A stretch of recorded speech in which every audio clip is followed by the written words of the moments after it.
Hi, and welcome. This is a small disclaimer to tell you that in some segments of this episode you will hear some drum sounds. They are there to tell you that there is some information on the screen. Carine was very kind to provide me with thoughts after the interview and also links to actual studies regarding what we are talking about. So if you're only listening but you don't want to miss out, pay attention to those drum sounds and you know that there's some extra text or images on the video to explain some things further. I hope you enjoy this, and I'm sure that me and Carine will have a second interview soon. My goal is to become better and more relaxed at these interviews so that the pressure of being recorded isn't affecting my thought process. Again, I hope you enjoy.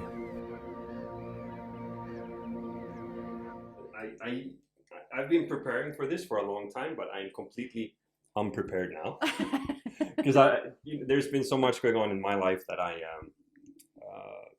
things just got out of hand. But anyway, I have a few questions, so I can go back to those later. But first of all, I'm super happy that we're finally doing this. Every time we meet, we have a tendency to talk. And I kidnap you or something, and we stay there for 15 minutes until somebody is kind of like, it's time to eat, or it's time to do this, to drink. Yeah, exactly. Just because there are some people that I know because I've spoken to them, and they're looking forward to this conversation because consciousness is kind of I remember when I mentioned it to you, and I said once, well, it doesn't seem like people know what consciousness is. And you were like, oh, but yes, we do. Yes, we do. We've known for a long time, but maybe so that's how this got started. But first of all, like for people who don't know you, like who are you and why do I ask you stuff about consciousness? What makes you the expert? I am not the expert in consciousness. There is people who are much more knowledgeable than me. But still, I have done my PhD thesis in about subliminal perception, auditory perception. So that's why I came into the subject of consciousness, because I was interested at that time about the effects. First, to know if we can perceive unconsciously an auditory stimulus, if is that possible, and if it is, which kind of effect does it have on further processing after? There was a trend for a while where people, they thought maybe they can, and I don't know, but a lot of people would have like some courses, like mathematical courses or some philosophical courses, like on an audiobook, and they would fall asleep to it, thinking that when I wake up, my brain will have absorbed something. Exactly. But is that kind of what you were? That's the idea. That's the idea to know if that works. So not during. I have not studied during sleeping. All the study I have done, it was for participants who were awake. Yeah. But I know some other researcher who has done that, that kind of studies, and it was one study of a colleague of mine who has done that, and I was a participant in that one. So that was funny to experience that in real. So yeah. So that was your PhD. That was my PhD. Yeah. Okay, and what was the conclusion? So. There was several conclusions because there were several studies, but we have been able to demonstrate that it is possible to perceive unconsciously something, but it depends how you define unconsciously.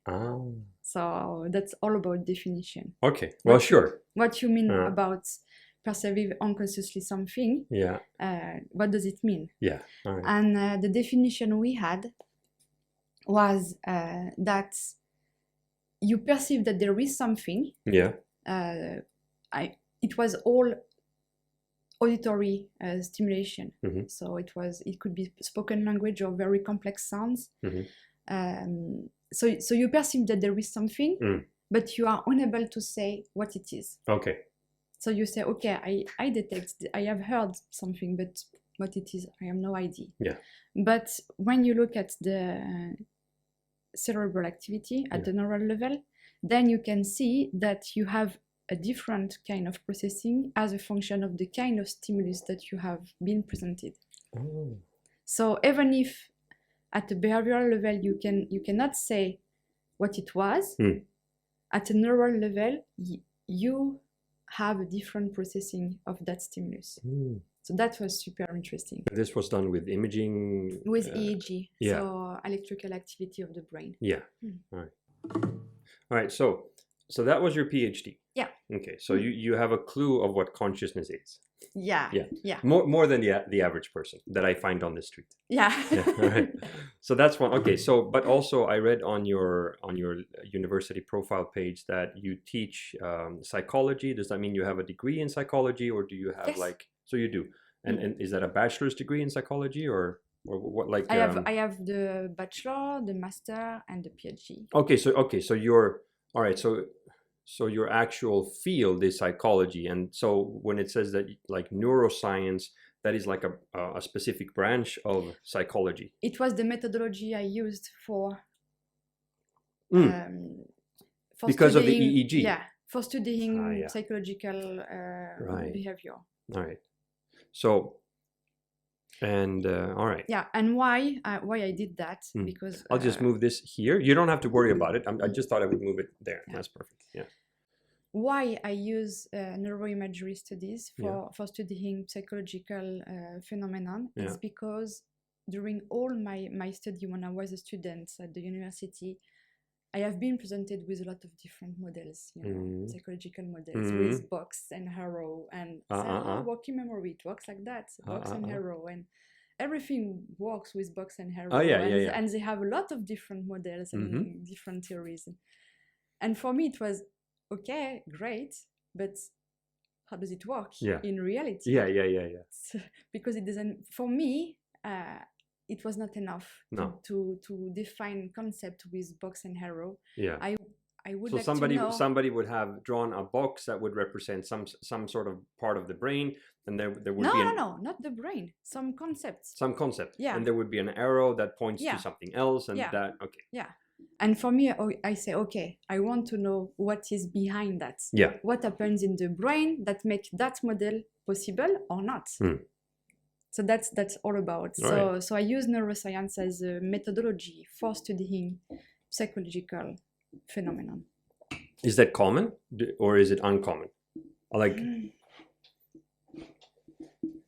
I don't know how much it is common. I know a lot of people doing that. They are not all psychologists. No, yeah, true. Okay.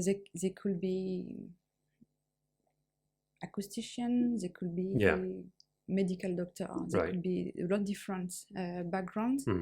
And I know a lot of psychologists that don't use at all. No, obviously you mentioned them.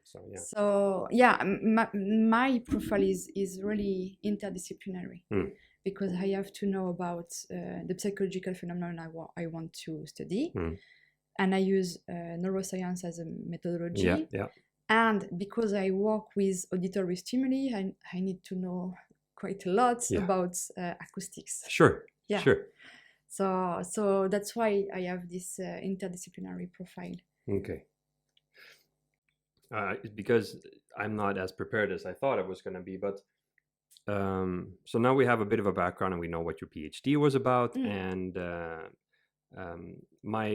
my main interest, the reason why I became interested in consciousness was because a while back I was introduced to, I suppose, something that is considered to be Buddhist meditation or Indian sort of Buddhist meditation kind of thing.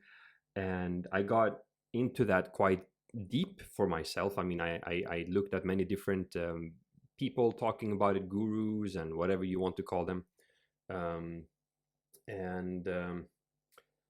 I found it very interesting because with something called, I can't remember the name now, if it's Satnam, I can't remember what it is, but it's like a guided meditation. so you have this person, and he sits, and there's a lot of people following, and he uses kind of words, and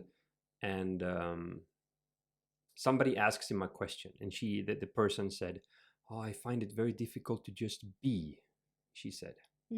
And I'm not going to try to quote or phrase him, because it was like a 45-minute thing, but he said, "But you are," he said. "So what is the problem?" And everybody starts laughing. And but what he does is it's kind of like he peels off layers to the point where you kind of realize that, you know what, maybe I'm not my body, and maybe I'm not my mind, or my ideas, or my attention, etc. Maybe I'm not all that. Maybe I'm not my thoughts. And he comes back to this observing part, the thing, the person, the presence that can just observe thoughts and everything. And then I realized that, hey, this is actually used in psychology now. They have something called acceptance commitment therapy that they use for stress, where people actually sit and just observe thoughts and feelings, and they realize that, you know what, these are not mine. It's my body and my brain making these things up, and I'm reacting to them because maybe because of what I went through in my life, and that person over there is not reacting at all to the same thing. And why is it, so that's how I got interested in it. So and some of the people that I listen to on like YouTube and other things, who are clinical psychologists, say that we don't know what consciousness is. So maybe it's a definition. Maybe that's what, why we don't know. So what is consciousness to you, a person who loves to have things defined, and so how would you describe it? For me, consciousness, I have studied consciousness as at the level of perception. It's a perceptual phenomenon. And for me, it is totally related to brain activity. So without brain activity, you will not have consciousness. That's it. So for me, there is no distinction or separation between mind and consciousness, or things like that we can hear sometimes. Okay. So if you have to experience something consciously, it will be related to brain activity. You will have this association between perceiving consciously and a certain type of brain activity. Okay. So what about when we're asleep? How do you, according to your definition so far, we are conscious because there is brain activity, but we are not really aware of anything. We enter some, and this might not be your field of expertise. I'm just trying to get some, I don't know, some answers or a discussion. That question relates to consciousness as a status. As a body status, and that's not the same kind of consciousness. So we have two different things we're talking about, so we need to kind of maybe use different words for it. Yes, and the one you are talking about is awakeness. I am. Like you wake up and you're like, oh, I exist. I am awake. I can perceive things. Yes. And then when you can perceive things, you will have things that you can perceive consciously, that you will focus on and you will process consciously with effort and attention, and you will have things all around you that you will not process consciously because it's too much. You cannot process everything consciously. And the brain does that. It filters out a lot of things, right? Yeah, but in fact, the brain will also process unconsciously a lot of different things without you to put effort for doing that. Can we access those things? Yes. Yeah. I think we can. Yeah. You can access that. I think an hypothesis that exists about that is that your brain will perceive a lot of different things during the day or for several days, and you will not pay attention to that, or you will not process consciously that. But during sleeping, the brain will process that again, and then make sense of all the things you have perceived unconsciously, and maybe that will give you what some people call as premonitions things. Sure. Okay. That is an explanation. Yeah. You know, also people that say, "Oh, I have a dream about that already." Yeah. And my hypothesis, it's because your brain has access a lot of different information unconsciously before certain things happen. Yeah. But these things put all together unconsciously can give you the idea that it will happen, and then it happens, and then you say, "Oh, I dreamed that." Yeah. There is nothing magical in that. No. Sure. It's because it's my idea. It's because you have processed that unconsciously before. I heard somebody who mentioned like consciousness. You have two different types of perceptions. Like maybe there are more, but one model that I heard explained was that the attention that you're focusing on is like a flashlight. It's very narrow, and you decide it, and then you have the rest is kind of like those. I don't know what the English word is. You know those lights that turn around like an alarm thing. So you have two lights. One is very narrow and focused, and you can direct it to where you want to. Something happens, and you shift your focus. But the general why awareness. you shift your focus? Yeah.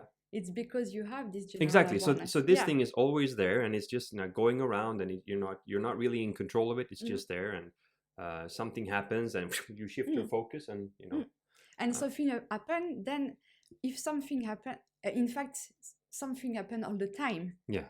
But for reorienting your attention on something, that thing should be relevant and should be processed as relevant by your brain for redirecting your attention on that thing.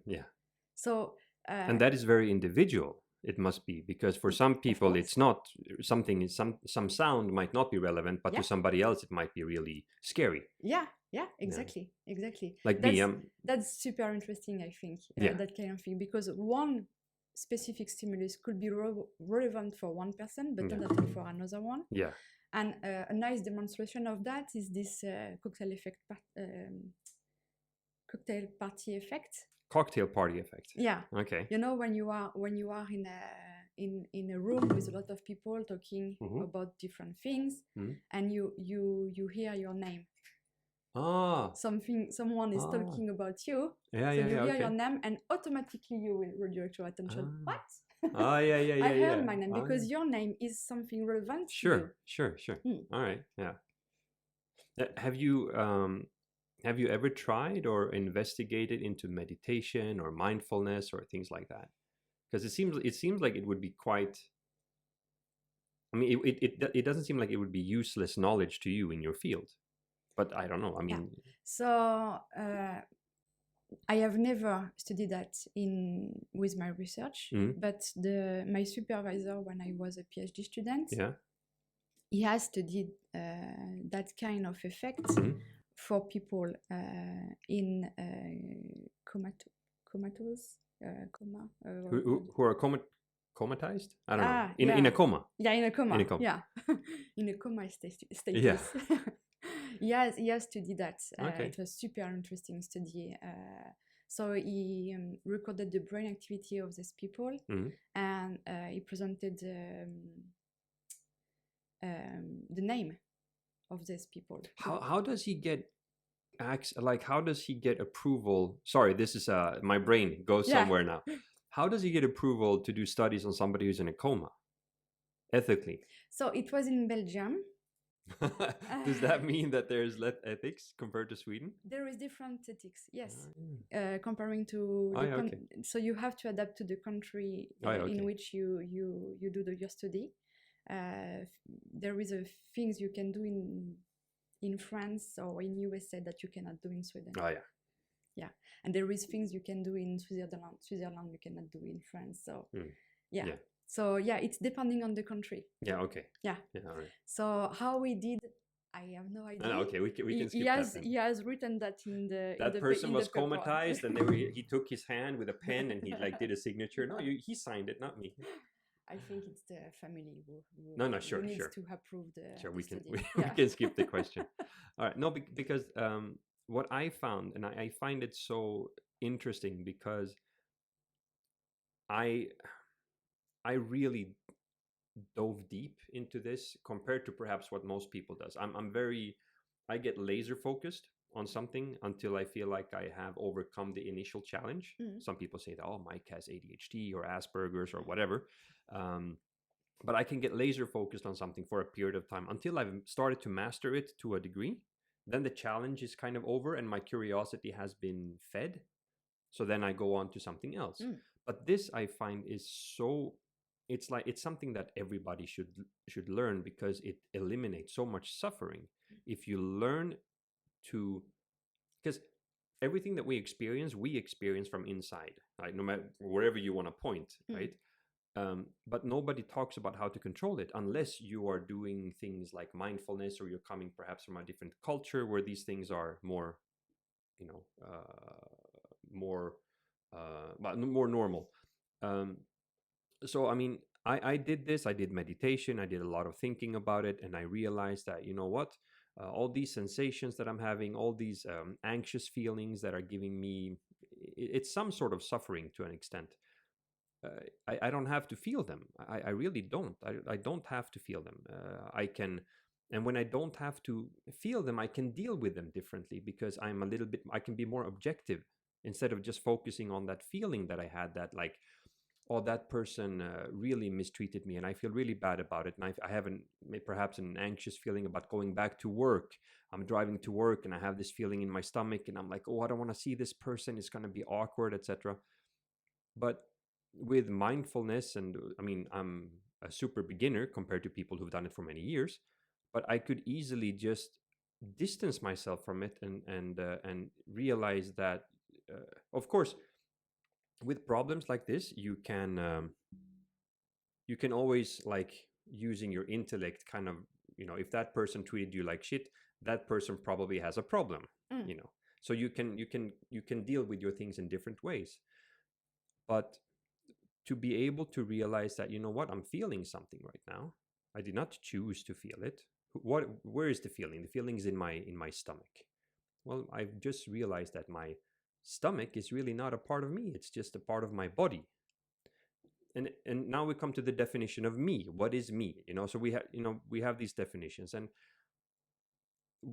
everything that I can observe, I can distance myself from a little bit.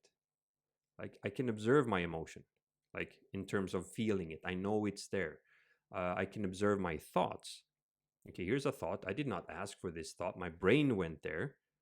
So I did not ask for it. So who put that? It's the brain. The brain is constantly, according to my experience, my limited experience of what people say, the brain is constantly things are constantly popping up, and you have no control over it.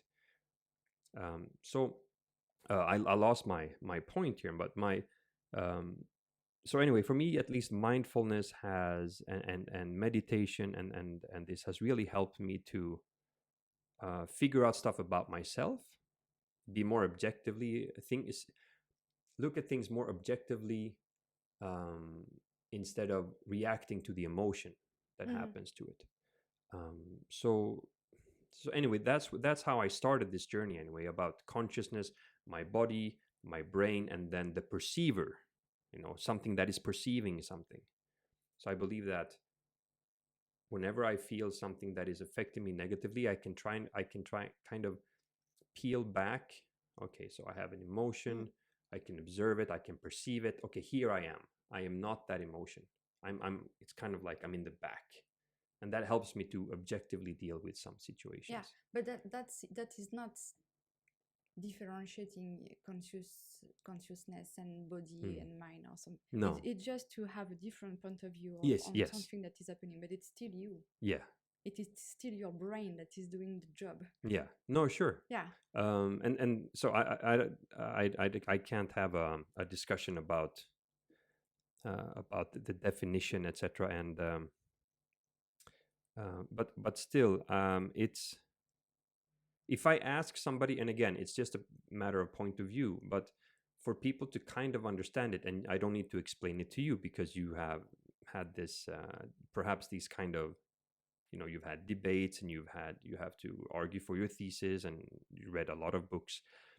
But for people who don't understand it, I'll ask them, like, are you your body? And they go, yes, I'm my body. Okay, so I can just ask them, okay, so are you your thumb? It sounds silly when I ask it, but they're like, no, I'm not my thumb. Okay, are you your hand? And they say no. So I just add things. So to what extent are you not your body, and when are you your body? And to what extent are you your mind? Because you're not really controlling it. It's just constantly wandering about. But here's also where mindfulness has helped me. And sorry to those people listening that I'm a bit all over the place. Here's how I described it. Your mind is like a puppy. This is my own definition. I haven't heard this anywhere. But your mind is like a puppy, and you're holding on to the puppy with a leash. And the puppy wants to go everywhere. It wants to smell that tree. It wants to pee on that rock. It wants to dig a hole. It wants to run around. But what you want to do is that you want to walk straight, but the puppy is pulling you everywhere, right? Backwards, forwards, and it's, and we're holding on to it. We're holding on to that puppy, and it's just, the puppy could be an analogy for negative emotions, for example, anxiety, and we're focusing on it. We're holding on to it. But when we can release it, when we can learn to kind of distance ourselves from it, the puppy can run around, but you are not being pulled because you're just observing the puppy running over there, digging a hole, which would be the analogy for anxious or, things like that. So it could be a point of view, but the feeling is really interesting because it wasn't easy to get to that point, but once I came to that feeling, I think I've experienced it maybe 4 times, like a really solid feeling of, it's so hard to explain. I can't explain it. It was just calmness and nothingness, and I did not really want anything. I didn't really have any concerns. It was just like a, existence. I don't know. It was really weird. I've had that 4 times for like 5-10 seconds, and then my brain came back. Yeah. So yeah, I mean, what are your thoughts on whatever you make of my mess of explaining things? If I can understand that with the knowledge I have, I would say that just your brain will process the same thing differently. And in case of meditation, for example, we know that the parietal area in the brain are very well involved to process the stimuli differently. Yeah. And these parietal area are not involved when you are processing not at the same level in a normal way without meditation, for example. So they are more involved when we are doing meditation. So I really think that it is still you. Yeah, sure. And you are still linked to your brain activity, but the brain, of course, you can control the way your brain activity is processing things. Yeah, I think that's the difference. Yeah. And when you get to that point, I know from research I have read and books that you have this kind of plenitude, we say in French. I don't know what's calmness or quietness. Plenitude. Yeah. Let's see what it says. Wellness. I'm not sure the translation would be good. No, maybe not. I don't think so. Okay, yeah. Yeah. All right, I'll go on to some questions. Otherwise, I mean, let's see. Yeah, but it's super interesting. There is a lot of people who have investigated the brain activity during meditation, and I'm going to ask you about the helmet. Do you remember you told me about a helmet that can inhibit a part of the brain? Did I understand you correct? So not yet. It's not a helmet, but yeah, kind of. I think you described it as a helmet, and maybe it's a bit more.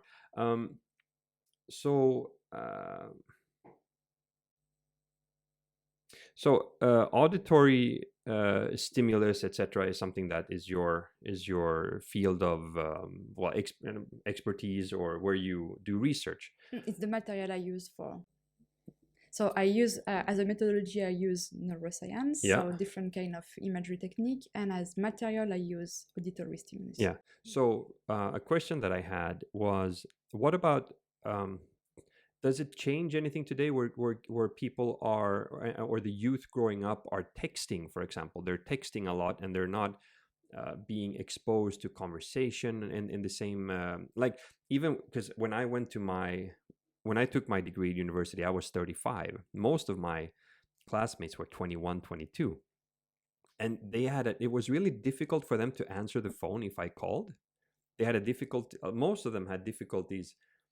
They would prefer texting, right? So do you see that affecting kids, or if people, are we moving away from the auditory stimulus socially? Because I'm not sure really, because you're focusing on learning, what we can what we can perceive, because today a lot of people seem to be a little bit more, they're distant, they're not interacting with people socially. Maybe they're hearing something on a screen, which is not the same as you and me talking. Is there a difference here between our social interaction on a narrow table compared to if we were on a screen, for example? Do you have any ideas about that, like Zoom meetings, etc., etc.? I have no scientific literature that there is, but I don't know them. Yeah, I don't know that's literature. Okay. You can still speak. Yeah, I can still say what I think, but it could be wrong. But there is. So what I know about the literature and about social interaction is that when you begin to lose audition, hearing, for example, then it could have serious consequences about your well-being, social isolation, and your quality of life will diminish. So that is well known.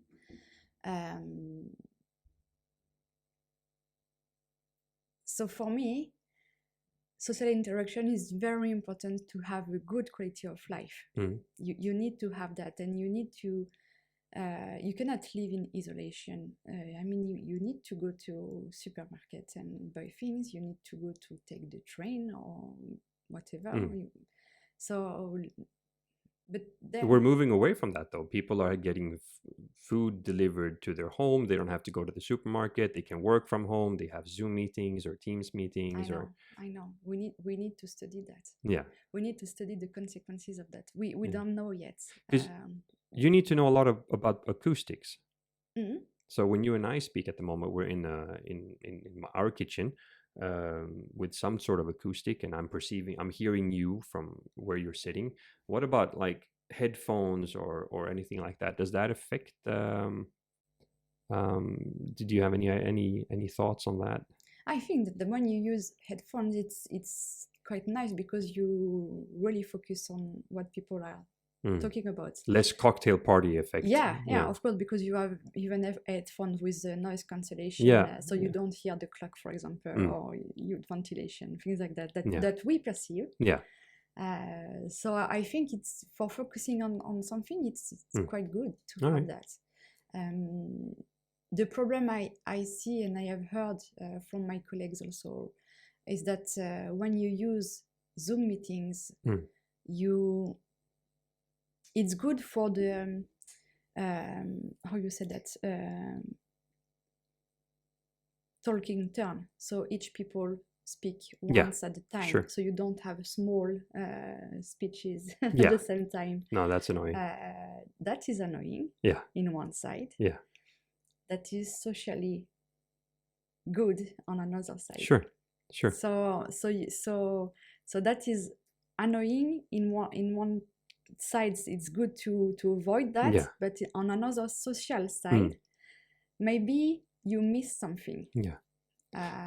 So there is different levels. I heard Mark Zuckerberg, who the owner of Facebook or Meta. I saw him on a podcast last week, not all of it, but he talked about spatial audio and that what they're doing is that they're for Zoom meetings. They put you at a virtual table, and you put together some sort of avatar, like, so we don't see your face, we see something that looks like you, or not completely different, a dinosaur or whatever you want to be.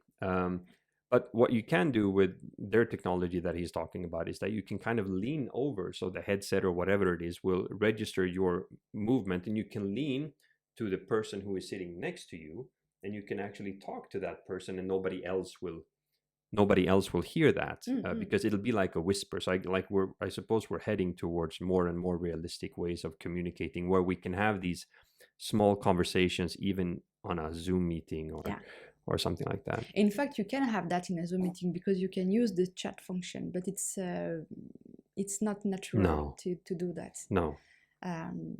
So if you have something really important to say, you can say, but it's not as natural as small conversation. No, exactly. I'm jumping between questions. I'm trying to choose a question here that is working with where we are in the conversation. I know that once but we had such a short conversation. We talked about free will, for example, and I remember that you dove into that topic. I love that topic. Yeah, all right. Yeah. Go ahead. Talk about free will, because I would love to listen. Yeah, but what is the most common misconception about free will?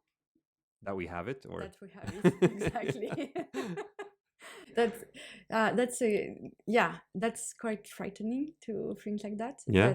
But the question is, do we really have free will? Yeah. I'm not sure. Yeah. All right. I'm not sure, because what is free will? Mm-hmm. How much you can decide for yourself? Yeah. Without being influenced by your own experience. It's impossible, in fact. Yeah. Each time you have to decide something or to do something, you are influenced by your own knowledge and prior experience in life, or So, and that's why we become expert in a lot of things. We become expert in our own language, for example. Yeah. But then it means that we lose a lot of competencies in another language. Yeah. But we are expert in one. Yeah. So that's good and bad at the same time, and it will influence our choices. What can you do to can you? Oh, it's so tricky, because sometimes if you ask somebody to, if you have a form, I think psychologists, especially those who perhaps work with clinical studies, or I don't know, but you have forms that you have to fill in, and some people ask you to go with your gut feeling. They don't want you to think about it for too long. They want you to answer what comes to your mind immediately. And I mean, we can always, if you ask me something and you force me to answer within 2 seconds, but if I get a chance to reflect upon it, I might change my answer, etc. So is there something we can do to approach more true free will? I mean, because we are always affected by our own experience, and perhaps for me, I'm talking a lot about traumas, because traumas have this tendency to they stick with you, and they're very strong. And I think for you in your work, you should have seen that trauma will affect the body. Yeah, no, for sure. So that has serious consequences. Sure. Yeah. Sure. What happened at the psychological level can affect biological level. Yeah. So for sure. But for example, because I'm coming back to this, and maybe I should drop this topic, but I'm coming back to this kind of mindfulness and being more aware of your feelings and thoughts and these things, because go on. That's the key, I think, for having a bigger free will, a larger free will, is to be conscious, is to be aware. Yeah. So here I use conscious in sense of awareness. Yeah. To be aware why you did that choice. Yeah. Or why you want to do that choice. Sure. And take a step back. Yeah. And analyze, okay, why I did that, why I take that direction, what I want to do that. Yeah. And then when you take a step back and analyze your own thinking, emotion, then maybe you can have a larger free will. Yeah. Because if you become aware about the reason why you do things, then you can escape. Exactly.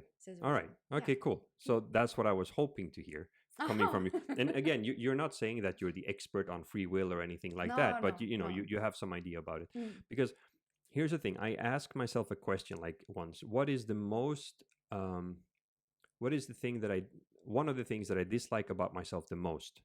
And what can I do about it? And like I asked that question, and it was after having had maybe a couple of months of meditating and going into this journey. And I'm not sure if I managed to solve it, but in 5 or maybe 10 minutes, I think it was 5 minutes, I managed to, what I think, find the solution to something that has shaped my entire personality. Like my brain did perhaps 50 or 100 jumps where I was thinking about it. And I can share what I think what I find is really annoying with myself, or that I don't like. It's that I seek constant approval. And of course, perhaps we all do that, to some extent. But there's a lot of things where I'm like, perhaps I did something at work, and I'm proud of that thing that I did at work. And this was a couple of years ago, and I was like, why did I have to mention that to my colleagues? I said something that I did this, and they're like, oh yeah, cool, and they continued working. And then after I go back to my desk and I'm working, like, why did I have to tell them that I did something that was good? And that is something that I find I get a bit disappointed with myself. Like, I don't, because I know deep down that I shouldn't need to seek approval from other people. I should be content with who I am and what I'm doing.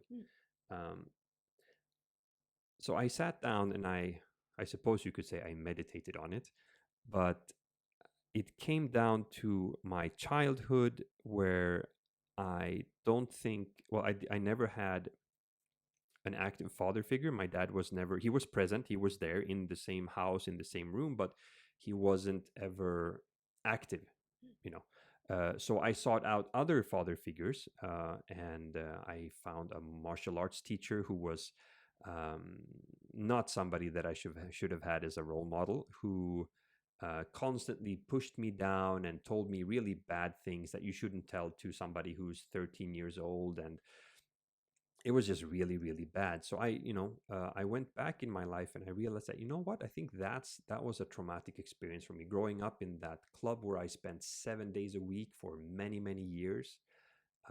And that constant, trying to prove myself and never getting the recognition. And I think that stuck with me. And my point here is that I don't think that I would have been able to find the answer in a couple of minutes had I not started on this kind of, distancing journey. So I believe my hunch was that once you become more familiar with your thoughts, your experiences, your history, you can start to make choices that are better for you and that are more close to the truth. Yeah, I agree with you. And I wanted to say two things, and now I miss one. The first one, the first step. When you want to do that, the first step is to be able to recognize your feelings, your emotion, and to be able to recognize, okay, I need recognition, and that's not easy. No, that is not easy at all, no. And that it's not everybody who can do that. No. Because sometimes the trauma is too big and you cannot recognize that. But that's the first step. Yeah. Once you have that step, then you can meditate or maybe help yourself. Yeah. So that was one thing. The other thing I wanted to say here is that it's not all people who are able to do that, this meditation things, and some people needs to talk to a psychologist. Oh, no, for sure. And so many. That's the role of the psychologist, Yeah. because it's not everybody who are able to deal with the thoughts and feelings by themselves. No.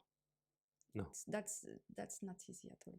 And even talking to a psychologist is not easy. No.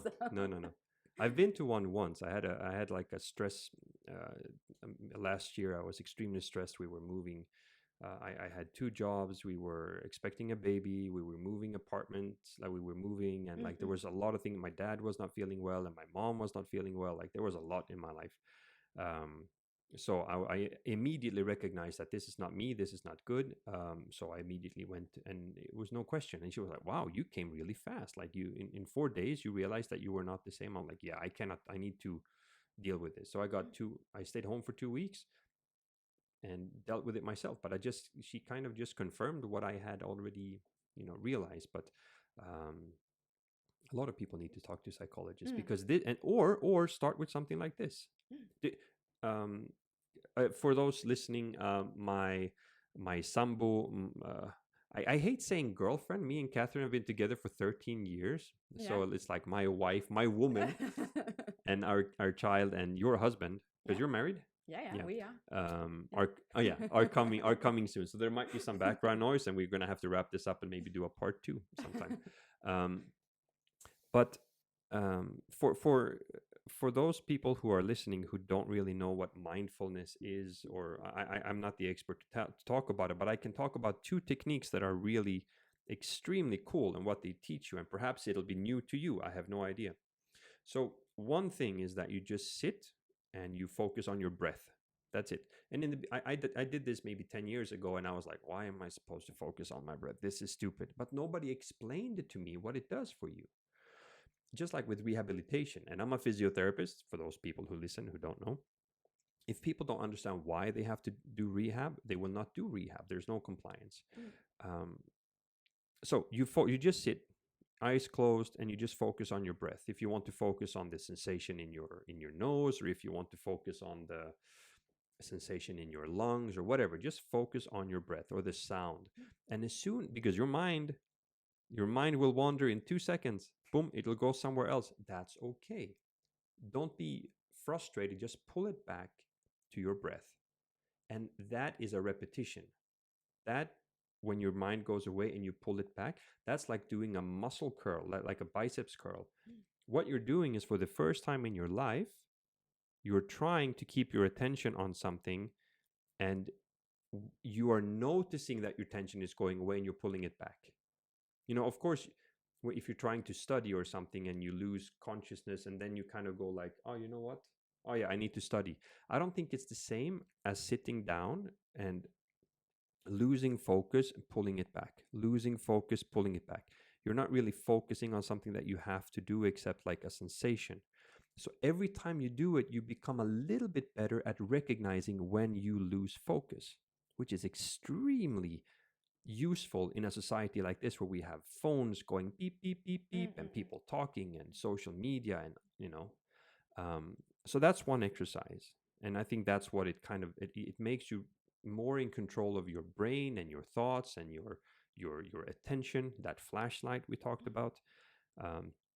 And the other thing, another exercise in mindfulness, as far as I've understood it, is that you can imagine that you're sitting in front of a river, and on that river there are leaves. And these leaves are just drifting by, and each leaf will represent a thought, or maybe an emotion, but a thought. And your job in this exercise is just to let the leaf go by, or your thought go by, and just let it go, and just be.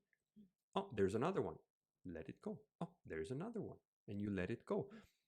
And what this does, every time you manage to just let go of a leaf and let it just, or a thought, and let it just pass by, for me at least, what it does, what it means to me, is that it's another repetition. It's like a biceps curl or a rehab repetition, where you just don't dwell on things. You can more easily drop something that would otherwise bother you, or something that would really trigger you, or If you do this over a long time, you just realize that, wow, I have been alive all my life, but I have not been driving my car. Like in your car being your journey through life. I haven't been in control at all. I've just gone where my brain wanted me to go. Do you see what I'm trying to? Yeah, I see what you say. But for me, what is interesting in what you say is that it is still your brain that will drive that, but you will drive differently. Mm-hmm. Yeah. So it's still your brain. Oh no, for sure. But you process the stimulus and in another way. And that is super interesting that you can make in your brain learning new way of processing stimulus. Yes. Through language. Yeah. Or visualization, as you said, with the leaves and on the river. That's visualization.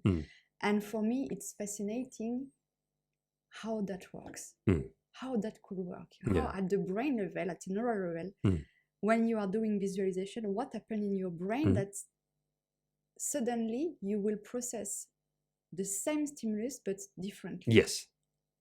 And all your life you've reacted to it in one way, and then you do an exercise and all of a sudden you're not reacting to it anymore. So what has happened in the brain that makes that possible? Yeah. That's super fascinating. Yeah. So and I think something we could talk about, but perhaps not today, which is interesting, is that when I say I am not my mind, what I'm trying to say, and again, I'm no expert here, but to me, it's that I'm not this little puppy that is uncontrollably running around or driving me wherever, I've just been I've had a cover over my eyes, like all through all my life. I haven't really been aware that I can control my thoughts. And that is, to me, that is super interesting, because what if I was exposed to this knowledge when I was 15, where I could have perhaps been rid of trauma that I experienced when I was 12. Because I believe that, like you said, once we become aware and more of our feelings and our past and our emotions, we can start to make choices that are more close to free than previously. So what if we can start at 15 or 20 to make more free choices rather than just letting our brain do all the, reacting to things and stuff. And to me, that is like one of the most important things you could give to somebody. And that could be related to the role of parents. Yeah. But I think it's why it's good to have two parents. Oh, for sure. Because each parent will have a different point of view on the same event, and then you can learn. I can feel like that, but dad or my second dad or my mother or my grandmother thinks differently. So it means that you can have this gymnastic with your brain to learn how to process things differently. So I think that's part of the role of the parents to teach that to children instinctively. But to teach that on a more theoretical level, I don't know at which age. No, I have no idea. I mean, you have the frontal lobe at like 12, 13 that starts to develop, and it's finished at like 25, 30. So when do you start? When can you actually, but at least introduce people to it. And I mean, it's if I can, and maybe I'm pretending to be. There might be noise now. Maybe I'm pretending to, or imagining that I've dealt with all of this and that I've not cured myself, but I've come to many realizations. Maybe I'm just telling myself that because I want to feel like I have succeeded.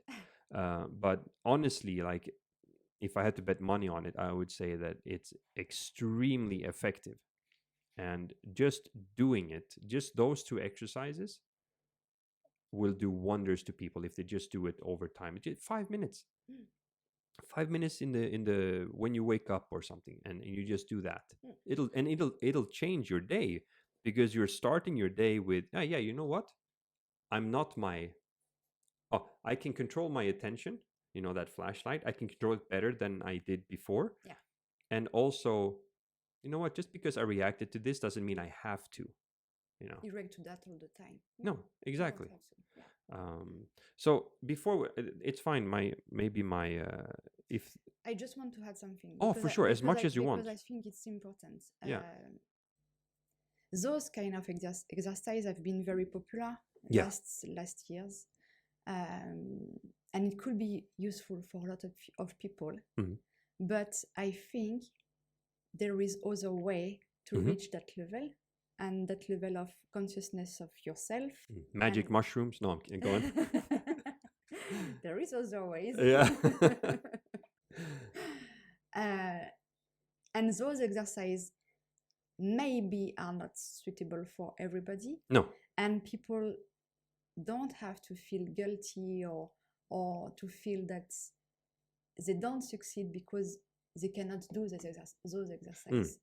There is other way. Oh no, for sure. Yeah. I'm sure. Yeah. I'm sure of it. So I'm not saying but it could be useful for a lot of people. I think so. Yeah. I really think so. Yeah. But if it's not useful for you who are listening, well, then do something. Dismiss it. Take what's useful to you. Yeah, and there is other way, and I think the way of stepping back and analyze your feelings, your emotion, and why you did some things or you said something. That is the first step. Yeah, no, for sure. But for being able to take that step back, you need first to recognize that you need to think about something that you did or felt. Exactly. So that's but that's why we live in society and we can help each other. Yeah. So. Yeah. Yeah.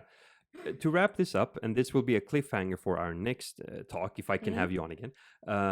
This non-helmet that inhibits the part of the brain, that I suppose connects us to our body to a certain degree. Can you just talk about what that is? Because I have a friend who is very interested in this thing. That's the TMS technique. That's a neuroimagery techniques. Okay. So you can have it's kind of helmet. Yeah. It's not really an helmet. Let's call it a helmet. It's a round things that you can put at the surface of the head without going in the brain, just at the surface, and then you can inhibit some part of the brain, so you can it's like short circuit almost. Close some part of the brain, or you can make it more active. Make it more active. So that's super interesting, because if you want to know, for example, if one part of the brain is involved in a particular process, then you can inhibit that part and see if people are still able to do the task or not. Or you can how you say excited that part. Sure. And you see if they perform better in the task. But you told me you could have like outer body experiences having with that technology. Which is what monks can achieve through meditation, or what people experience when they before they die or something like that. So that's this. I thought about the out of body experience before during the talk. It's the parietal area in the brain that has been shown to be related with your feeling of being in your body. So you can there is an area in the brain that make this connection. And if that area doesn't work well, then you can feel out of body experience. Because I mean, as a physiotherapist, I can't. We do have neurology in part of our program, of course.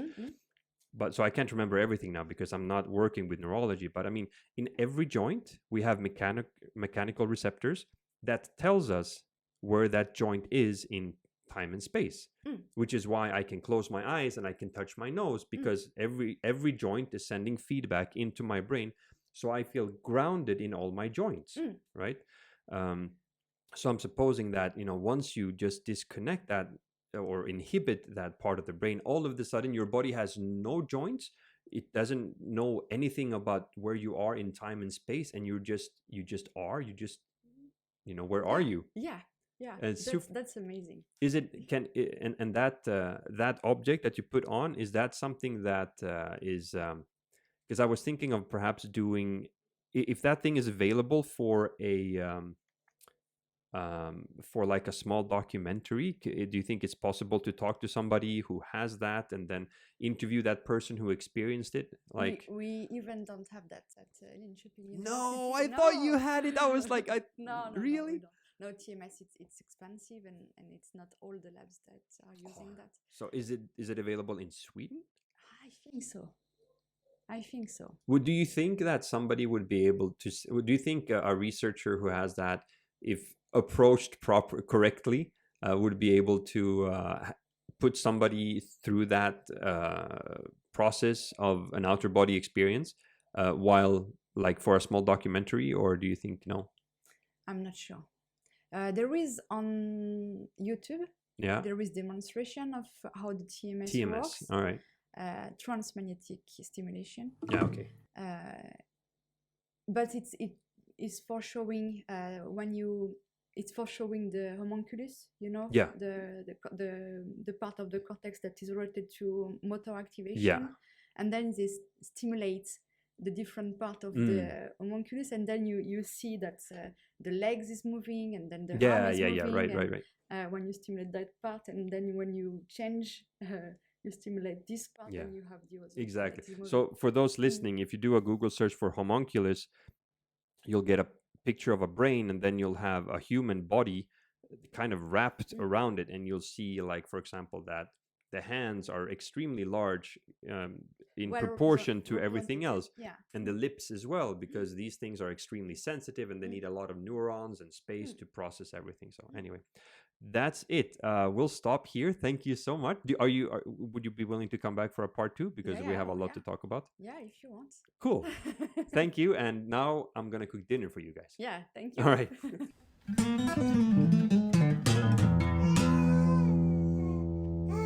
Yeah.